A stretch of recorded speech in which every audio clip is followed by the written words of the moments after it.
Back to kitchen diaries. ഇന്ന് ഞാൻ വന്നിരിക്കുന്നത് ഒരു നെയ്യപ്പത്തിൻ്റെ റെസിപ്പിയുമായാണ്. പഴമയുടെ രുചിയിൽ ബേക്കിംഗ് സോഡയൊന്നും ചേർക്കാതെ തന്നെ വളരെ പെർഫെക്റ്റായിട്ട് നമുക്ക് നെയ്യപ്പം വീട്ടിൽ ഉണ്ടാക്കിയെടുക്കാവുന്നതാണ്.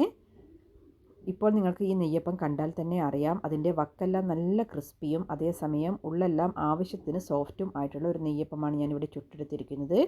ഇതിനു വേണ്ടി ഞാൻ എടുത്തിരിക്കുന്നത് 3 അച്ച് വലിയ ശർക്കരയാണ്. ചെറിയ അച്ച് ശർക്കരയാണെങ്കിൽ ഒരു 6 അച്ച് ശർക്കര എടുക്കുക. പിന്നീട് ഇതിലേക്ക് 1/4 കപ്പ് വെള്ളവും 1/4 ടീസ്പൂൺ ഉപ്പും ചേർത്ത് കൊടുക്കുക. എന്നിട്ട് ശർക്കര നന്നായി ഉരുക്കിയെടുക്കുക. ഇപ്പോൾ ശർക്കരയെല്ലാം ആവശ്യത്തിന് മെൽറ്റായി വന്നിട്ടുണ്ട്. ഇത് ഞാൻ ഫ്ലെയിം ഓഫ് ചെയ്ത് ഇവിടെ മാറ്റി വെക്കുകയാണ്. നെയ്യപ്പത്തിന് വേണ്ടി പച്ചരിയാണ് ഞാനിവിടെ എടുത്തിരിക്കുന്നത്. നന്നായി വാഷ് ചെയ്തതിന് ശേഷം ഒരു ബൗളിൽ കുറച്ച് വെള്ളം എടുത്ത് അതിനകത്തേക്ക് ഞാൻ സോക്ക് ചെയ്യാൻ വേണ്ടി മാറ്റി വെച്ചതാണ്.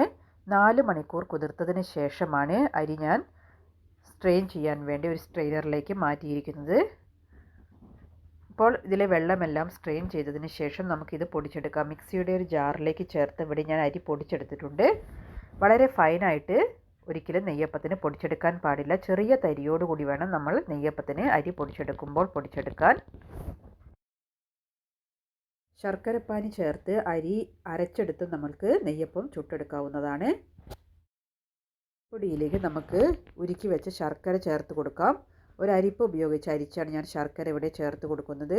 കുറച്ച് ശർക്കരപ്പാനി ഇവിടെ ബാക്കി വെക്കുന്നുണ്ട്. അത് അവസാനം നോക്കിയിട്ട് ചേർത്ത് കൊടുക്കാവുന്നതാണ്. ഇതിന് ശേഷം കൈ ഉപയോഗിച്ചോ അല്ലെങ്കിൽ ഒരു സ്പൂൺ ഉപയോഗിച്ചോ ഇത് നന്നായി ഒന്ന് മിക്സ് ചെയ്തെടുക്കുക. അരിപ്പൊടിയിൽ കട്ടയൊന്നും ഇല്ലാതെ തന്നെ നന്നായി മിക്സ് ചെയ്ത് ഞാൻ ഇവിടെ എടുത്തിട്ടുണ്ട്.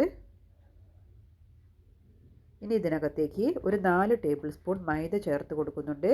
മൈദയ്ക്ക് പകരം നിങ്ങൾക്ക് ഗോതമ്പ് പൊടി ചേർത്ത് കൊടുക്കുകയും ചെയ്യാം. അപ്പോൾ മൈദ ചേർത്തതിന് ശേഷം കുറച്ചുകൂടി ബാറ്റർ തിക്കാവുന്ന സമയത്ത് നമ്മൾക്ക് ആവശ്യമുണ്ടെങ്കിൽ ബാക്കിയുള്ള ശർക്കരപ്പാനി ഈ സമയത്ത് ചേർത്ത് കൊടുക്കാവുന്നതാണ്. ഞാൻ ആ ശർക്കരപ്പാനി മുഴുവനായി ഇതിനകത്തേക്ക് ചേർത്ത് കൊടുത്തിട്ടുണ്ട്. അതിനുശേഷം ഇത് നന്നായി മിക്സ് ചെയ്തെടുക്കുക. 1/4 കപ്പ് ശർക്കരപ്പാനിയാണ് ഈ 1.5 കപ്പ് അരിപ്പൊടി കുഴച്ചെടുക്കാൻ വേണ്ടി ഞാൻ എടുത്തിരിക്കുന്നത്. ഈ ഒരു കൺസിസ്റ്റൻസിയിലാണ് മാവിരിക്കുന്നത്. ഇതിൽ നമ്മൾ ബേക്കിംഗ് സോഡയോ ബേക്കിംഗ് പൗഡറോ ചേർക്കാത്തത് കൊണ്ട് തന്നെ 5 മണിക്കൂർ സമയം ഇവിടെ റെസ്റ്റ് ചെയ്യാൻ വേണ്ടി മാറ്റി വെക്കുന്നുണ്ട്. 5 മണിക്കൂറിന് ശേഷം ഞാൻ ഇവിടെ ലിഡ് ഓപ്പൺ ചെയ്തിട്ടുണ്ട്. ഇപ്പോൾ നമ്മുടെ ബാറ്റർ കുറച്ചുകൂടി തിക്കായി വന്നിട്ടുണ്ട്. ഇനി ഇതിലേക്ക് നമുക്ക് കുറച്ച് ഇൻഗ്രീഡിയൻസ് കൂടി ചേർത്ത് കൊടുക്കാനുണ്ട്. ഇതിലേക്ക് 1 ടേബിൾ സ്പൂൺ നെയ്യും 1 ടീസ്പൂൺ ഏലക്കായ പൊടിച്ചതും 2 ടീസ്പൂൺ കറുത്ത എള്ളും ചേർത്ത് കൊടുക്കുന്നുണ്ട്. പിന്നീട് 1/4 ടീസ്പൂൺ ചെറിയ ജീരകം പൊടിച്ചതും ചേർത്ത് കൊടുക്കുന്നുണ്ട്. ഇവ ചേർത്തതിന് ശേഷം നന്നായി ഒന്ന് മിക്സ് ചെയ്തെടുക്കുക.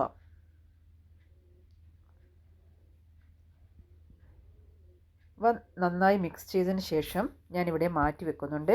ഈ നെയ്യപ്പം ചുടാൻ വേണ്ടി ഒരു ചട്ടിയിൽ ഞാനിവിടെ വെളിച്ചെണ്ണ ചേർത്ത് കൊടുത്തിട്ടുണ്ട്. വെളിച്ചെണ്ണ നന്നായി ചൂടായതിന് ശേഷം ഓരോ തവി മാവ് വെച്ച് ഒഴിച്ച് നമുക്ക് നെയ്യപ്പം ചുട്ടെടുക്കാവുന്നതാണ്. നന്നായി ചൂടായ എണ്ണയിലേക്ക് വേണം മാവ് ഒഴിച്ചു കൊടുക്കാൻ.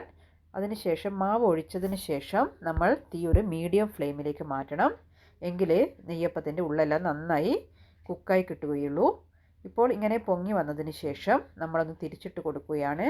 അതിനുശേഷം ഇത് അടുപ്പിൽ നിന്ന് കോരി മാറ്റി വെക്കുന്നുണ്ട്. ഈ രീതിയിൽ ഞാൻ നെയ്യപ്പം എല്ലാം ഇവിടെ ചുട്ട് ഒരു പ്ലേറ്റിലേക്ക് മാറ്റി വെച്ചിട്ടുണ്ട്. അരികെല്ലാം നല്ല ക്രിസ്പി ആയിട്ടുള്ള നെയ്യപ്പം തന്നെയാണിത്. Thank you for watching.